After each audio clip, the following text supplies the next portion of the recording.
Saw you in vision. There's something you need to do for me. Believe me, I've heard that line before. Who are A you? survivor, by the grace of my own careful preparations. When I heard the claws scrabbling at the door outside, I took care of matters myself. And since then, I've been careful to keep myself fresh and fed. Do you know what happened here? An incredible act of animancy, of a magnitude this part of the world likely hasn't seen since Engwithan times. Someone found something very powerful and ancient, and I'd bet my own preserved life it wasn't Aldhelm or his lovely assistant.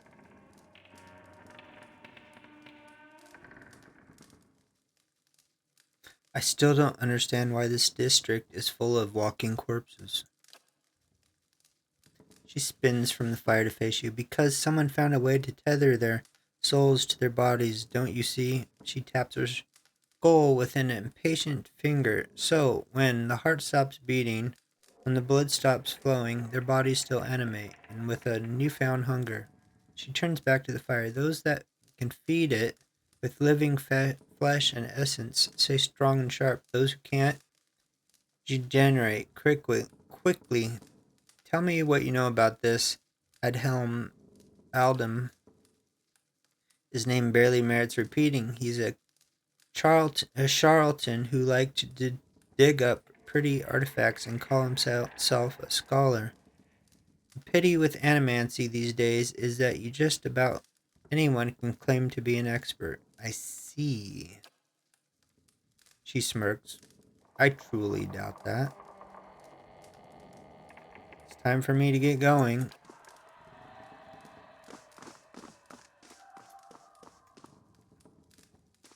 Steal your stuff. No, all you have is mushrooms. Never mind.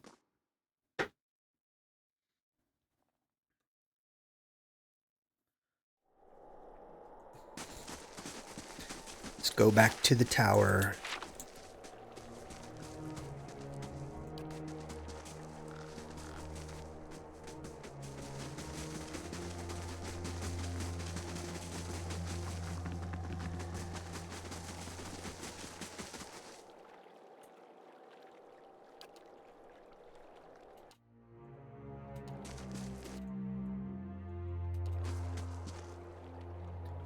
The massive stone door of the tower is sealed, and there doesn't appear to be any way to open it.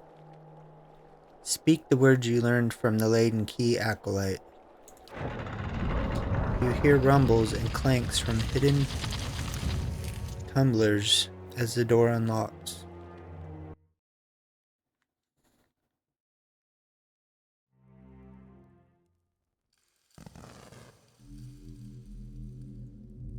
Open sesame.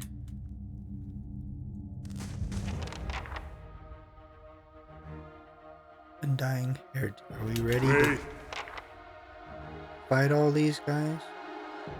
Here we go.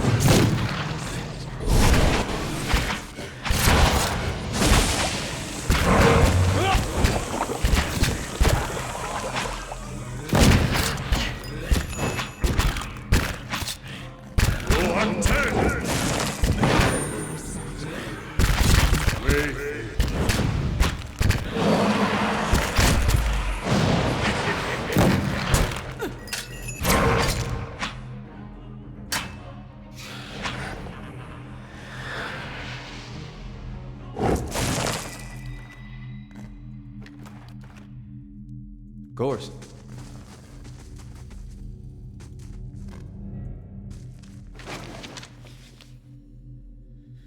Crumpled page from Aldham's journal. Day 7, a week of study, and we're still none the wiser about the device. Trindig remains optimistic. I don't know what I'd do without his spirit. Trindig's letter. Dearest mother and father, you'll be pleased to hear that I've learned much already since coming to the city. There are many incredible ruins nearby, and Master Greg has allowed me to accompany him on a number of expeditions. I'm writing to you from the inside of an ancient Angwithian Tower.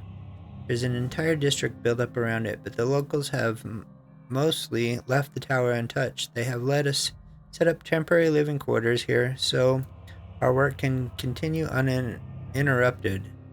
It is an unsettling place at times, but Master Grerig has been a constant comfort, and he is quick to remind me that the things we learned from this tower may one day help us find a cure for Wayne's legacy. I'd better get some rest now. Mr. Greig likes to get an early start to the day.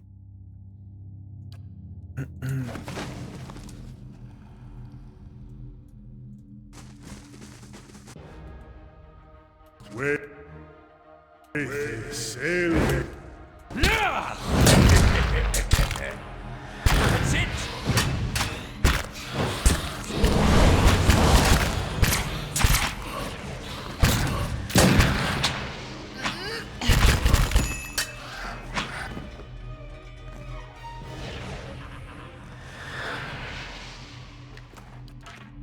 Gorst.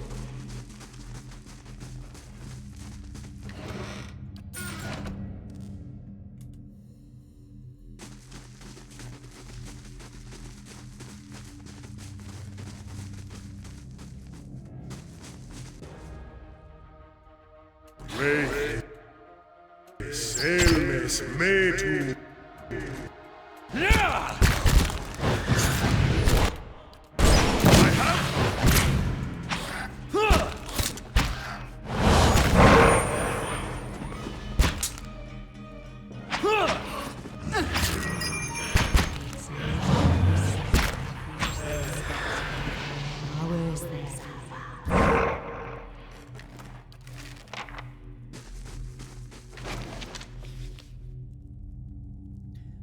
Patron Helm's journal. Day 2, we've completed our measurements of the machine thanks to Trindig's youthful agility. Further examination is required to discover its intended use. I'll take that. I think we need this.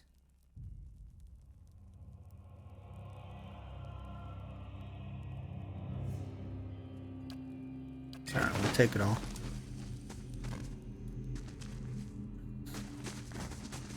So, let's see, we need to go up.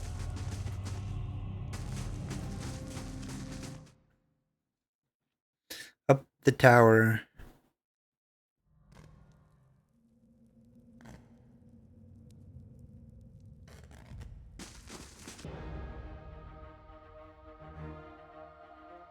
Wayface. You're not getting.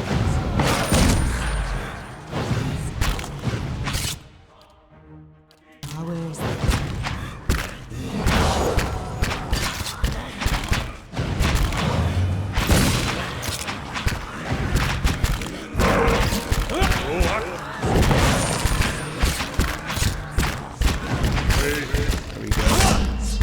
Get him, skellies.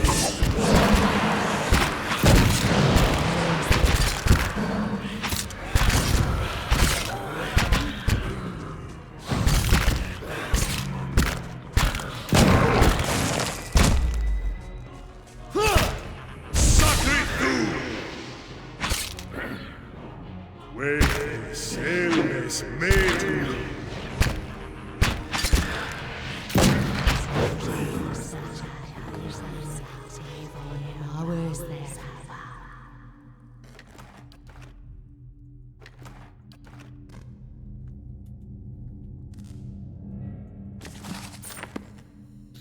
I keep my cipher right, just then. because she sounds cool casting spells.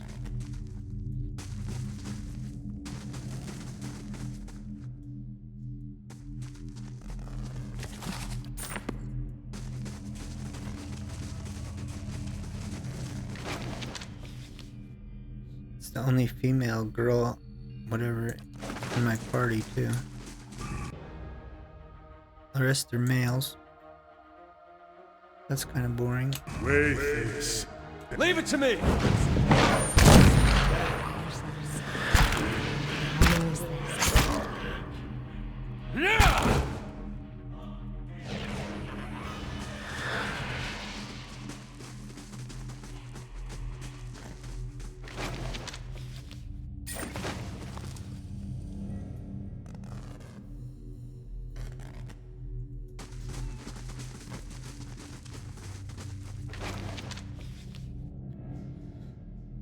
Letter from Cantha.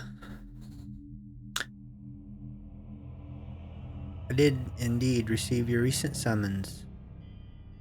I've been waiting for you to present yourself on my doorstep so that I could give you my answer in person, a firm and unwavering no. I won't help you, in fact. I relish the idea of you and your team of glorified engineers sitting in that tower sweating over the ruins I've studied for years. Nothing gives me greater pleasure than knowing that my research, which you've long disparaged, is the missing piece in your mundane little puzzle. As you well know, it's knowledge I've always valued. I'm just around the corner. I encourage you to find me should you wish to rehash this conversation in person. Cantha.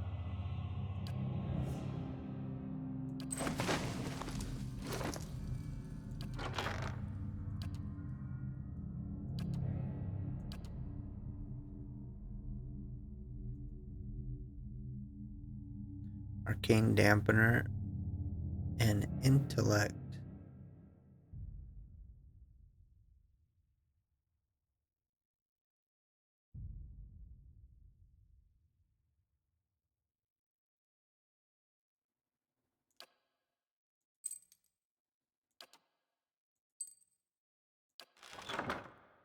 No, she doesn't have any area of effect. That's right.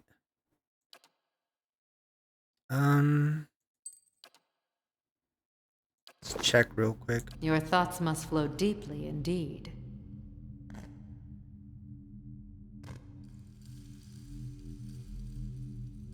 I don't think she does. Unless I'm not. Let's see. About him.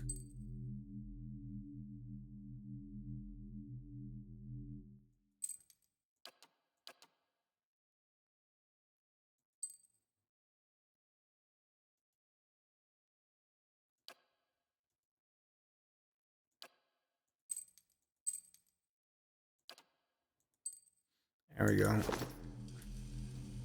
Yes.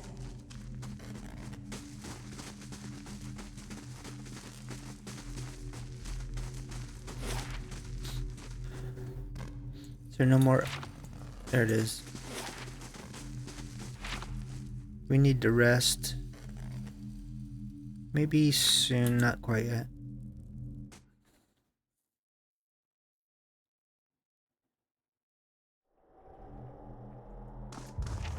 Let's try this configuration. Still nothing. Confounded device.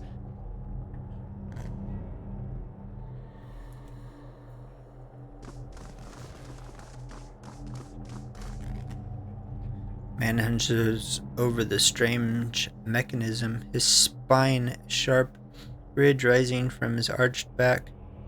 He's barely clothed in filthy rags, and the patches of skin you see are molted green. A spoiled stench emanates from him.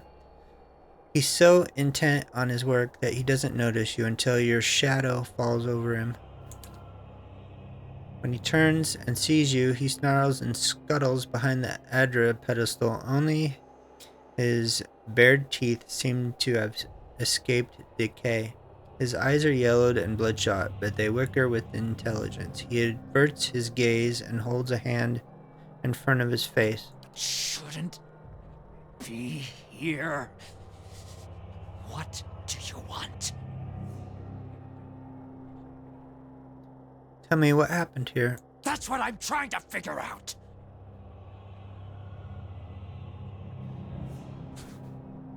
Forgive me. Forgive me. Research. We came to do research on the tower. Some commission from gods. It hardly matters now. If I had a copper sket for every fool animancy whose thirst for knowledge led to a disaster, well, I never would have ended up in the Gilded Vale, that's for sure.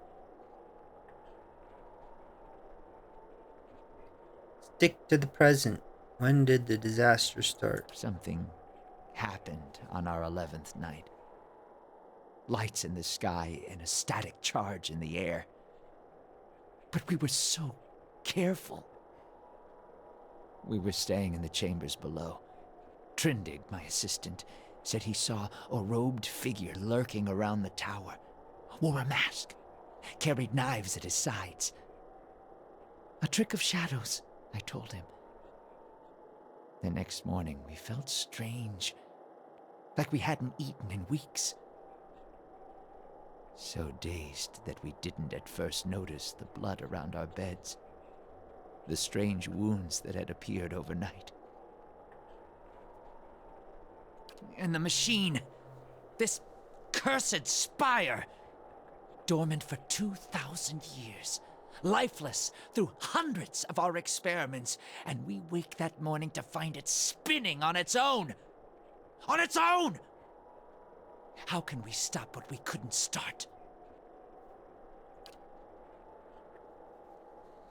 As exciting as the prospect of a living machine may be, I suspect that, given mention of a machine and a masked figure both, there is another explanation. Years I've been doing this. Years. I know how these things work, but I don't know how this happened. Nowhere to go. That's the problem. Their souls are trapped here like flies in a jar, clinging to rotting meat.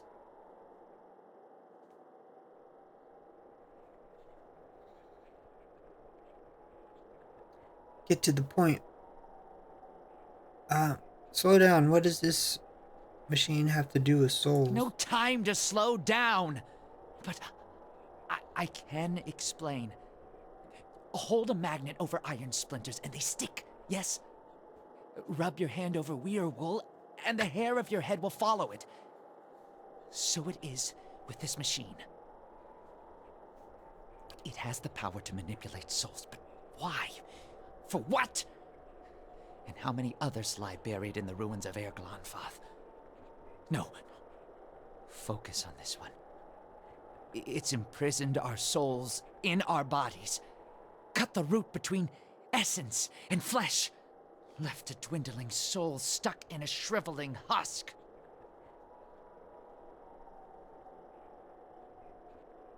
There was a stranger in the tower the night this happened. I didn't see him. My assistant, he saw him. We laughed. Said he was spooked by the cemetery. Perhaps it was already too late. I don't know what he did. But by morning the machine was on and we were slain. People were already on the streets, complaining of neighbors and family members acting strangely. What happened to the rest of your team? By the time I realized what had happened, the district had already been sealed. So we fed when we needed, and locked ourselves in the tower to work. And then there came a time when the hunger struck, and there was hardly anyone left. You're not like the other ghouls. Not yet, but I will be. My body is dead. My soul, imprisoned in this corpse, only makes it seem otherwise. And as the body decays, so does the mind. Until nothing is left but the hunger. The only way to forestall the process is through a regular infusion of essence. Living flesh is the only ready supply. I'm not proud of any of it. Hunting men and women in the early days of the affliction. Picking off soldiers that came to investigate. But I'd do it again. I'll do it as long as I must to end this disaster. You could help. Help me end this. Help me find sustenance. How can I help? Not your help I need. It's Harridan, shrew. Squanders her research on frivolities, then refuses to make herself useful. Runes. The runes are the last part of the puzzle. Acantha knows them. She gives them to you, and you can turn the machine off. Release our souls. Wait, runes? The Engwithan runes? She can read them? He speaks of this feat so blandly. Let's talk instead to this Harridan Khan. I'd pick her thoughts a time. She wasn't here the night the machine came on, staying with her patron, somewhere near, too good to be burdened with our ignorant company.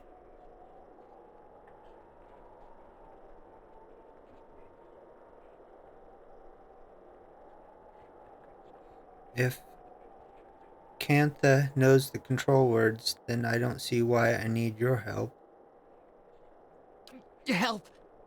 I help you, yes. You bring me the words and something to keep me strong. Then I show you a secret about the machine. Something to make you strong. Acantha was here, in Heritage Hill. Must be here still. Clever lady, that one. There's a saying in Rautai about feeding sharks. Don't do this, Khan. Nothing else. You're liable to lose a hand.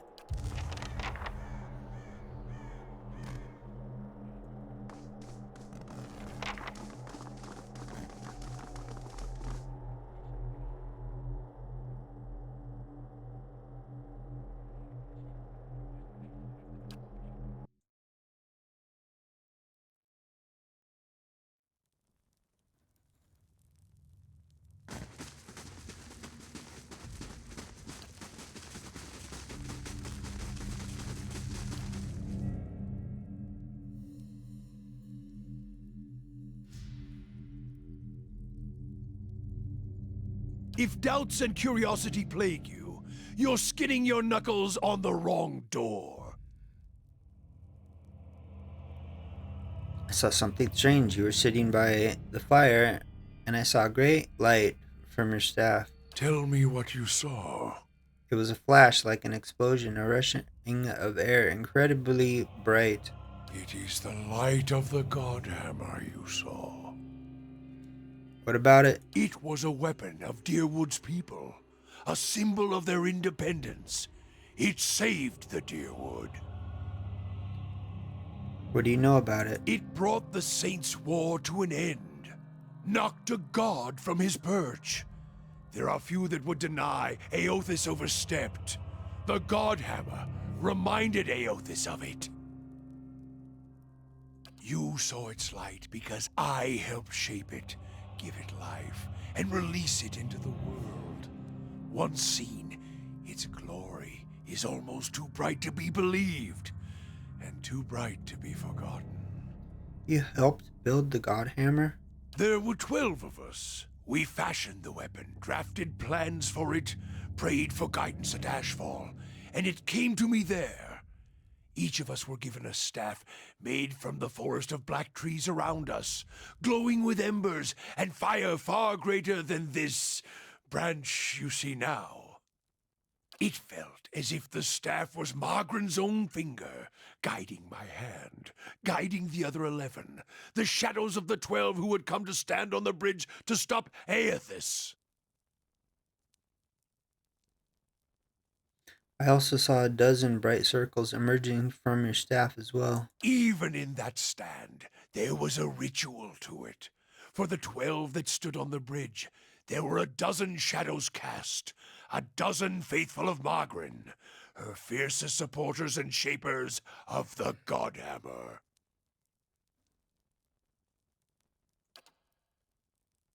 Ernst rests the staff in front of him and the flame atop it curls for a moment, the light flaring slightly. It splits into a ring of flames, one after another until a dozen is met. As 12 held Eothas fast, we 12 unleashed our prayers and let the Godhammer fall. Then it blossoms brightly once and resumes its candle intensity. In the aftermath, The shadows seem sharper in the vicinity, as if they have edges, and you blink to clear your vision. Durance is still staring at the tiny candle-like flame intently. Shadows cast by the fire of the Godhammer, perhaps. And we shared their fate as well in time. Now the spine of the Deerwood is marked by the Godhammer, marked by Magrin. What do you mean shared their fates? Not all deaths come with stilled breath and stilled heart, or other stilled passions beneath the waste. Some deaths come from silence. The connection we once shared with Magrin, after the light of the Godhammer, it was not the same. It was as if we'd lost our senses, and sense of purpose as well. Instead of victory, being welcomed, there was silence, within and without.